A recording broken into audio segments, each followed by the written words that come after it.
Nani nde afundi pasteur Bostra na kotangela bino yango naza na makambo nyonso awa bakomi ndenge bapiblie na Le Parisien nazotangela bino yango me nakoyebisa bandeko ya Bostra bobambaki mwana mwasi wana oyo ayaka koloba mabanga pamba mwana mwasi wana yaki alobaki na bino likambo ya important soki boyokaka bolingaki makambo peut-être elingaki ezwa tournure mususu parce que police a contactaki batu cette fille là avait dit vrai mais tellement boblapidaki ye bobambaki ye mabanga d'autres personnes oyo police ayebaki na kocontacte moye baya susu koloba ezalaki te bamelami na bango mais police atunaki batu ebele et likambo apasi ezali que chacun d'eux apesi version na ndenge na ye police siko devant contradiction ayebaka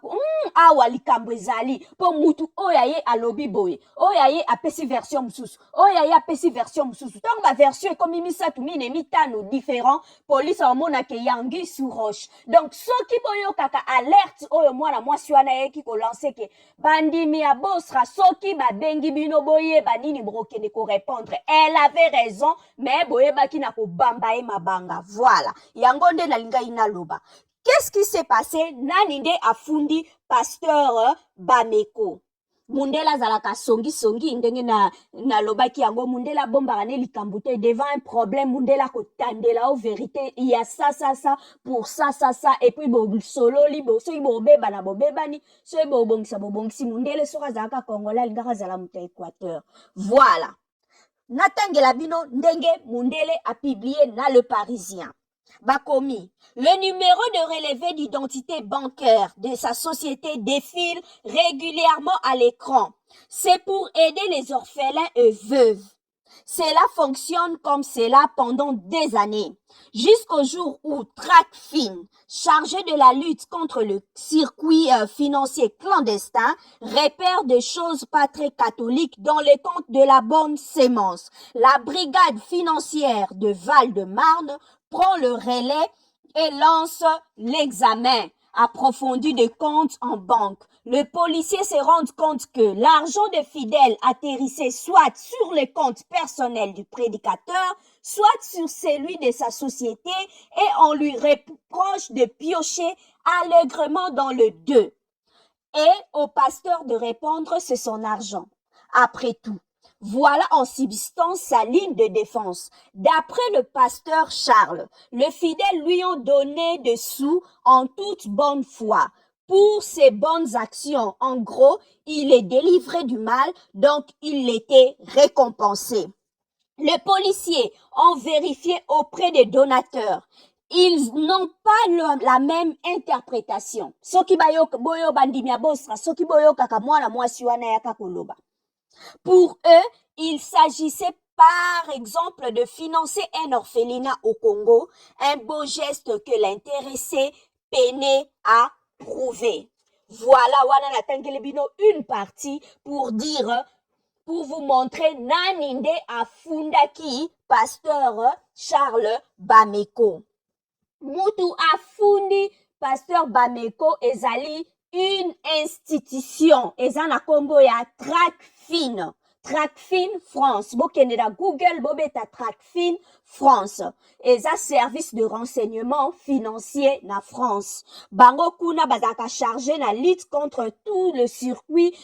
financier clandestin. Balandelaka tous kende tolobaki yango kaka tout ce que tosalaka concernant mbongo, ba dépôt, ba retrait, ba transfert, nyonso wana ezalaka surveiller, contrôler bandeko na ngai. Donc nyonso atokenda kolongolaki 2 francs, otie na compte na 3 francs. OK, olongoli pour preuve soko kotia ta mbongo na Western Union, soko tie un certain montant, il faut ba poser ba question, faut ba yeba est-ce que ça laka mbongo ngo ezokende pa nani, est-ce que mutu wana yo yebi? On pose toujours des questions. Excusez-moi, parce que c'est contrôlé et service oyo bobeta na Google Tracfin. ya France bango mutu bayebaki na komona ba mouvement moko ya malamu te na compte ya pasteur et bango bayebaki na kozwa dossier batindi yango na brigade financière et brigade financière précisément ya Val-de-Marne bandeko baa na Paris bayebi yango donc kuna nde esika bakontaktaki entre autres la dame oyo ayaka koloba na réseaux sociaux ke babengi ye bapoze ba question sur Bostra. Mwana mwasi wana, elle avait raison. Ayaki ko alerter, je me souviens, alobaki même, bande komosusu, soki ba bengi bino boye, ba nini boko répondre. Soki batu bo prena kamaloba ya mwasi wana en compte, en considération. Bolingaki bo s'alerter po boyeba boza na version moko na la police mais malheureusement soki ba contacta ki 10 personnes ba yebi na kozwa diversion yo pesa mbongo po anini onga na pesa kadim yo pesa mbongo po anini onga na pesa ko front yo pesa mbongo po anini ona kabela i pasteur action de grâce yo pesa mbongo po anini onga ina pesa kapo basunga babola yo pesa mbongo po anini onga na pesa ipo basomba batol yo pesa mbongo po anini onga na pesa ipo bafuta loyer yo pesa mutu na mutu azopesa raison na ndenge na onga na pesa kezaki kado ya mosala ya nzambe onga na pesa ki pona kolatisa mosala ya nzambe pona kolesa mosala mino mo bebi église za biso ndenge kendaka donc mutu na mutu apesi version na ndenge na ye et devant ba version différente Mundela Kosani a comprendre que c'est louche, il y a quelque chose qui se cache là, et Mundela Koluka piocher, a fouiner, jusqu'à savoir réellement qu'est-ce qui se passe dans cette affaire. Donc, toki toko devant likambo bandeko nanga tozala kana nous presser à kobamba libanga te boyo kakananu mutayaki koloba mwana mwasi wana lobaki bien na luki kokota en contact avec l'église na zui bango te na moni live na ye ko pesa message pesa ki message peut-être tant mususu mutu mususu pe na nzela ya mwana mwasi wana ndenga lobaki tango babengaki ye ayebaki ndenge nini ko répondre peut-être pour d'autres personnes bayebaki mais osko alandaki ne live wana te ayokaki yango te ke déjà akendai ko se présenter na la police déjà akendai ko répondre bandeko bombotala donc la mundele brigade financière a se retrouvaki na ba version ebele donc mwana mwasi wana alobaki ya solo bino batu boyaki ko bambe mabanga bobengaki ye Jezabel bobengaki ye soki nani en tout cas boyebisa bosenga bolimbisi epa ya nzambe la je alimbisa bino po eza lisumu ya ofele omemaki no lisumu ya ofele mutu ayaki peut-être ata soki likambo elingaki koma boyete mais au moins na point wana bolimbisa na point wana mondele alingaki azala peut-être na version moko eza tellement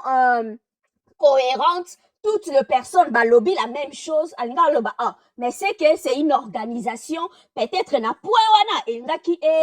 point wana elingaki ezala sauvé mais tellement oya pesi version na pesi ba version ebele bandimi ya bosra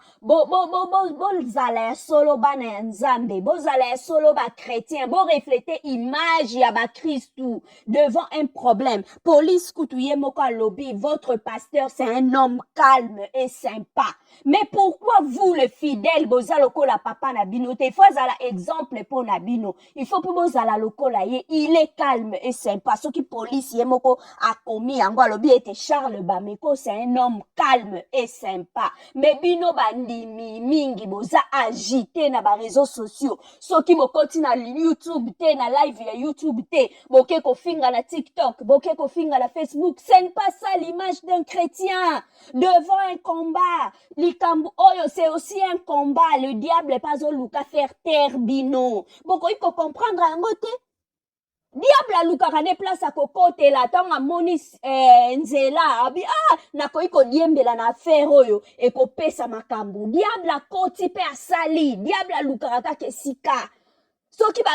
baluki ye kote basi peut-être bazwaki ye te baluki ye kote bitumba peut-être bazwaki ye te baluki ye peut-être kote x y bazwi ye te mais batali na affaire oyo mpe ya mbongo tokoki kozwa ye.